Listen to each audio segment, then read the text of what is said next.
सबकी अपनी श्रुति राव। और मुझे एक बहुत ही इम्पोर्टेंट बात आप लोगों को बतानी है। जी हाँ, बहुत ही प्यारा कॉन्सेप्ट, बहुत ही अच्छी स्टोरी जो कि भोजपुरी को मिलने वाली एक बहुत ही अच्छी मूवी। भोजपुरी के ऑडियंस इसको विद फैमिली बैठ के देख सकती है। और मैं लिखित में बोल रही हूँ, सब लोग बोलते हैं कि बहुत अच्छी मूवी, बहुत अच्छा कॉन्सेप्ट है, बट सीरियसली बहुत ही प्यारा कॉन्सेप्ट है ये।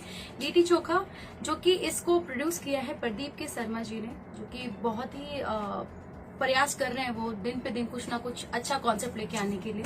और इसके डायरेक्टर है पराग पाटिल जी, और इस फिल्म में है सुपरस्टार खेसारी लाल यादव जी, और इस फिल्म में हीरोइन है काजल रघवानी जी।